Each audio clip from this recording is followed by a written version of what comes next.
Mason the Dragon Jones, live at the brand new Celtic Pride facility. Before we get into your fight against Jeremy Stephens a couple of weeks ago, let's just talk about this beautiful facility. How lovely is it to be here right now? It's insane. There's 2 mat areas, gym facility, there's a full-time masseuse here, there's full top of the range shower facilities, toilets, there's a reception space, there's a waiting area for the parents. To be fair, they've got everything they need at this stage. I have been saying to the owners, Greg and Giff, that I think this gym's only going to last them about a year or two, and then they're going to have to move somewhere bigger, because already since they've spread the classes out, they expected that the class numbers would spread across. We've had quite a lot of new starters and everything. So to be fair, it's not going to be long until they'll be outgrowing this place. But I think they're going to try and hold off after how stressful the move's been. But yeah, it's an insane space, and the room we're in here is going to be the podcast suite that we're going to finish down and out and move and tidy up all the stuff that's in here for storage. They use as an office at the current, but yeah, it's a fantastic space. I mean, you've mentioned there how busy it is, and we've come here tonight and it's absolutely packed. Every room is literally packed to the gills. How much is this going to benefit the fighters going forward, having this state-of-the-art facility to use whenever they need? To be fair, the old gym was perfect for what we used for. We used it in the days mainly with a lot of the sessions.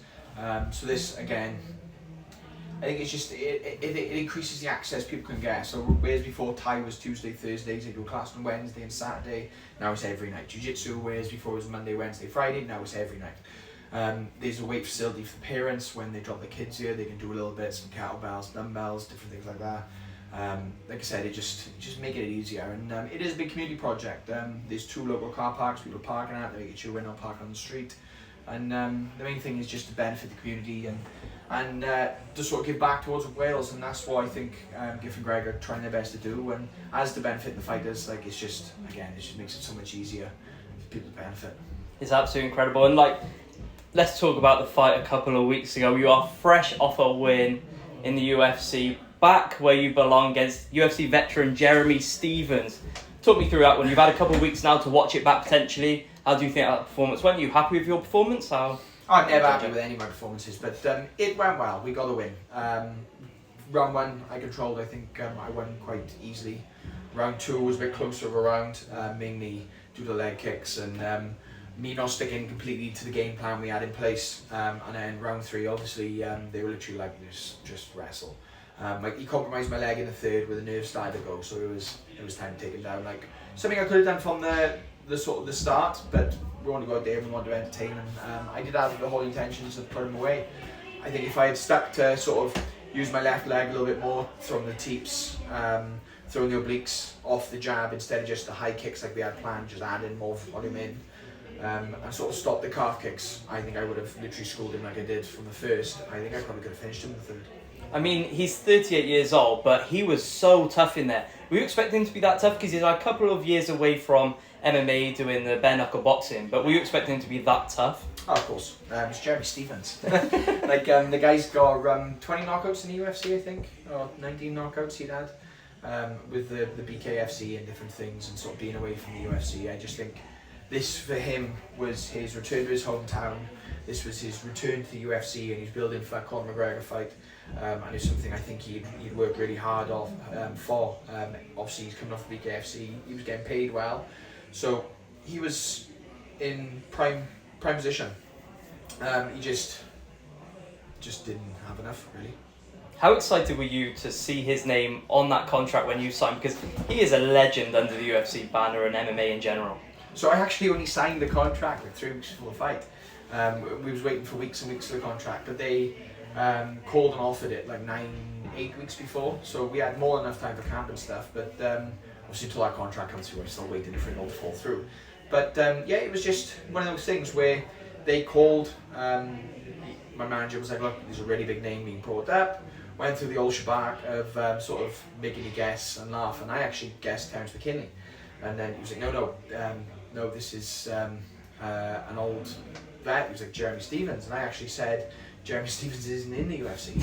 So there was the whole thing of that, and then when it actually did line up and everything stepped in, it just it was sort of perfect for me, because stylistically, I knew I could beat him wherever the fight ended up. I think the only place he sort of had me sort of a little bit outmanned was the dirty boxing, and that was mainly due to just him being tough as nails. Everywhere else, the wrestling exchanges, the striking exchanges, the jiu-jitsu exchanges, like I was better than him. Was a bit at getting, I didn't get a finish mind, mainly due to a few different things on my side, but definitely should have finished him, but we take what we get. I mean, I'm surprised if you didn't get the finish, but he is a tough, I'm not going to say the word that I've got in my mind, but you know exactly what I mean. Yeah, well, I said it after the fight on the mic. They warned me 3 times, don't swear. And I was like, yeah, of course I won't. First thing I did was swear, and then I swore to say sorry for swearing, then I swore again, then I swore to say sorry for swearing again. I was like, all that adrenaline, you just can't help it. But it was a high. Before the fight, you had obviously gone back to Cage Warriors, stayed under there, had I think 4 fights, 4 wins under the Cage Warriors banner. Being back under the UFC, just how good did it feel? Did it feel like you have finally returned home and where you belong? 100%. Obviously, the UFC is where anyone dreams of being. It is, and obviously cemented itself even more now after the old PFL Belter thing as the number 1 promotion in the world. When it comes to MMA, for me, it felt good. That's the best way to put it. I don't want to try and sort of use any fancy words or anything. It felt insane to be able to do that walk, but to do the walk when there's 16,500 people booing you as well, it was relaxing, which is weird. People have said about it afterwards, and I said, I think the first time when I did the run, nothing sort of settled in, nothing sort of clicked. My performance against Jeremy wasn't by any chance a click performance where I would think I settled in really well. Nowhere near. I performed a lot better, but it's still nowhere near to how I can perform. But I was a lot more relaxed in there. I'm older and wiser. It's easy to say all that, but I think it was just a lot of things. It was like it really helped with. I went in there with this whole thing of everyone telling me I was the sort of the favourite to win the fight. I was a Jeremy was a plus 900 underdog to knock me out in that fight, which is crazy. But when I got there, when I went to walk, you get yourself in the right headspace and you get ready to go, and then when they started booing, it just took so much off. Where the pressure just sort of evaporated, because I just thought everyone wants me to lose anyway, so just go out there and fuck some people's days up. So it's alright, you can swear as much as you want. Don't say that, I won't stop. Never mind, you can't swear as much as you want. But the boos in there, just how good was the atmosphere there? Where does that rank in where you fought before? Easily the best environment I've ever fought in, the loudest. Obviously, I fought in the Welsh card, the ice arena. I think there was like 5,000 people on there, maybe 6, somewhere between those.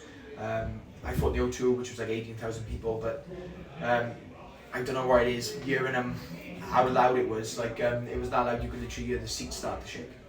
So it was crazy, and my training partners, my team, my family would come out, as well as my partner said they just couldn't imagine how loud it was. It was fantastic. That's unbelievable. But listen, back under the UFC banner, victorious once again, and I know you've got your eyes set on UFC Abu Dhabi in July. July 26th. July 26th.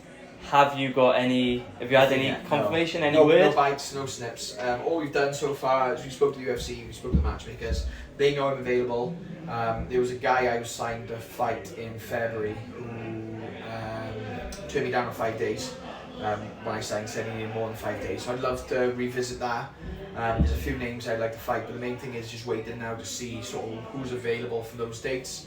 Brad Riddell called me out on Instagram, which would be a tough fight, but a good fight. But we'll see. We'll see what the UFC is thinking of and who's available. I mean, you've just set me up for a question. I don't know if you'll be able to answer it. Who was the fighter who had 5 days to prepare? And is it a potential opponent coming up? Potential opponent, but I ain't going to say. We'll see. Oh, I put out a post the other day, actually. I think there was 6 fighters on it. I can't remember all the names, but some of them sensational. If you had, I've seen those names. Few of them who was the one? It's the one who beat Brad in his who Brad beat. It was the only one Brad's beat in his last 4 UFC fights. Yeah, he's on a 3-fight losing streak. Who was it? What's his name? Diego Ferreira? No, it's white guy, American. Favola? No, Favola would be a good fight. That'd be a great fight. But Who did I put in Terrence there? McKinney as well. He did. Drew Dober? Yeah, Drew Dober. Yeah. Dober, that's a tough fight. That would be a good fight. Dober would be one I definitely had. A lot of the names you're putting in there were tough fights. I've said this on Instagram, I really just want someone I can smash. Yeah. Next one, and people keep looking at me really funny when I say it, but it's like, lightweight division, you need 6 fights to get to a ranked opponent. So for me, I had that first fight back in, I want another fight where I can stretch my legs, get going again. Then the third fight down, fight someone like Brad Riddell or someone like Drew Dober and get another step up, maybe one more and then the ranking, but we'll see. Well, I'm just thinking of literally bouncing off that. Ludwig Klein, who you fought obviously in the fight just before, is now fighting Gamrot this weekend. Well, I think next weekend. That kind of shows the pathway, doesn't it? He's on, since he fought me, I think this is his 6th or 7th fight. Obviously he had the draw with Jai after that, but I don't know. It's one of those where it depends on how much the UFC like you. Like you look at Paddy's run, he had the 5 fights and then the ranked opponent.